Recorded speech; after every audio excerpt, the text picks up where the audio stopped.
Today, I want to talk about the concept of NNT, which stands for number needed to treat. And NNT, or number needed to treat, is a term used in pharmacology and in the scientific research when studying different pharmaceutical drugs or different treatments. It doesn't have to be a pharmaceutical, but any therapy essentially. So NNT stands for number needed to treat, and that's a term they use to figure out kind of a cost-benefit ratio of a treatment or therapy. The caveat there is that they figure this number, but they don't always explicitly share this number with people, and that's where the issue of informed consent comes in. Because if patients were receiving full informed consent and full information about number needed to treat, then they might not actually embark on treatment with the said therapy. A good example is the class of drugs called statin drugs. Now, it's been known for years that the number needed to treat for statins is about 200. Okay, and so what does that mean? That means in order to get the heart disease benefits or the stroke reduction benefits that statin drugs and doctors claim statins provide, you need to treat 200 people to prevent one heart attack, say, or one stroke. And so, you know, for the one person who was saved from a heart attack, 199 people have to be exposed to all the side effects of the statin, or the risk of all the side effects. So the myalgia and the transient global amnesia and the joint pain and the rhabdomyolysis and the kidney destruction and the CoQ10 deficiency and the fatigue and the vitamin K and selenium glutathione deficiencies, all these things that come along with statin drugs, and potential, sex hormone imbalances because we need cholesterol to make sex hormones. And I've made videos previously on this topic and how statin drugs inhibit the cholesterol pathway, which is 32 steps to make cholesterol. Statins inhibit that pathway at step 3. So before you get to cholesterol, you're also inhibiting optimal production of estrogen and testosterone and vitamin D and CoQ10 and all these other things.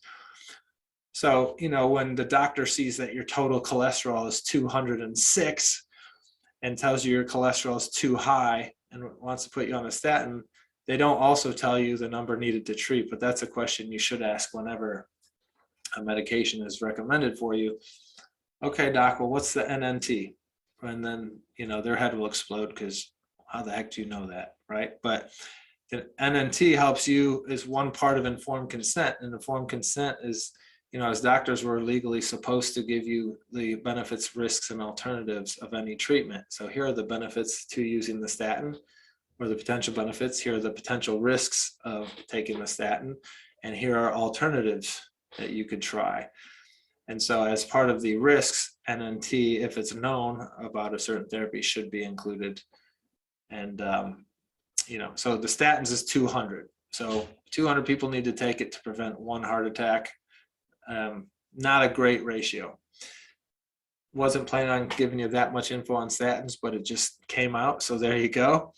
Where I was more focused today with NNT is in the context of SIBO. And SIBO stands for small intestinal bacterial overgrowth. And classically with SIBO is after eating a meal, one might experience bloating, gas, diarrhea, constipation, stomach pain. Commonly, patients say, I look like I'm 4 or 5, 6 months pregnant, different symptoms like that.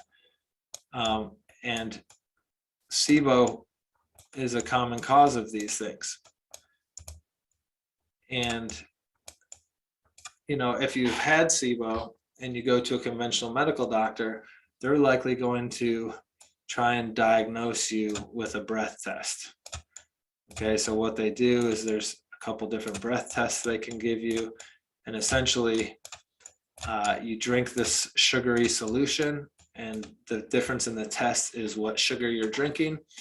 And if you've got the bugs that metabolize that sugar in your gut and they ferment it and make a certain gas, which would be either hydrogen, which usually drives diarrhea, or methane, which usually drives constipation, if within 90 minutes of drinking that solution, you go off the charts with either one of these, then they're going to diagnose you with SIBO. And then the typical medical treatment for that is an antibiotic called Rifaximin.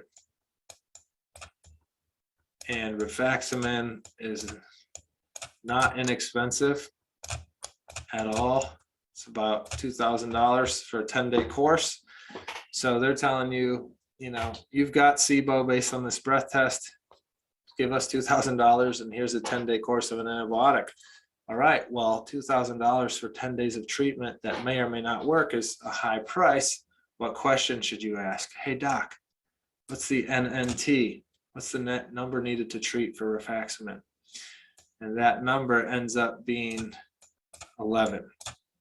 Okay, so 1 out of 11 people will be helped by Rifaximin with their SIBO.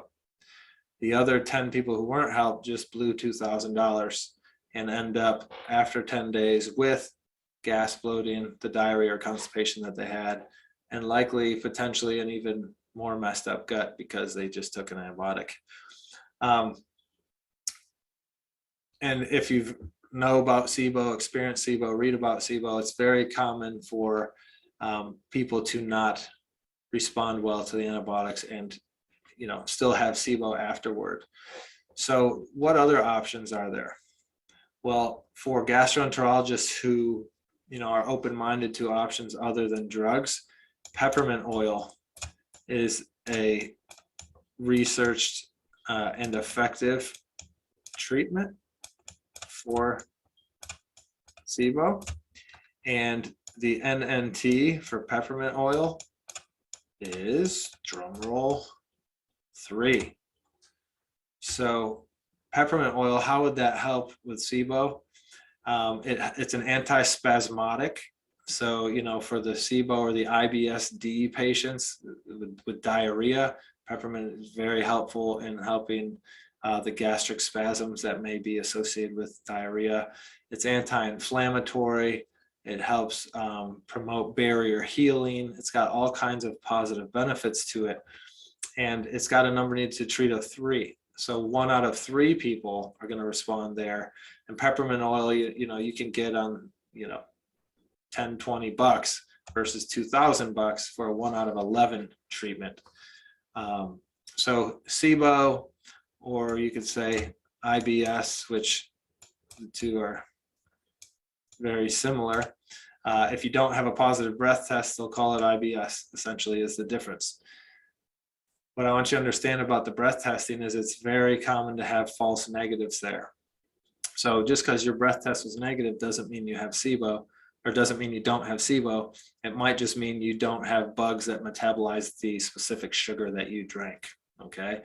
Or it might mean you have, they don't have enough different sugary solutions to feed the bugs that you do have, right? So it's the same, that's 2 different ways of saying the same thing. You might have a bug that doesn't metabolize the sugar you drank. Doesn't mean you don't have SIBO, it just means that's a limitation of these studies. So in that case, you know, you'll be told you have IBS instead, potentially. Either way, we need treatments. And so we want to understand what's the number needed to treat so we can get an idea of odds of getting better. We can get an idea, is the cost worth the odds, and worth the potential side effects that are going to come along with the treatment.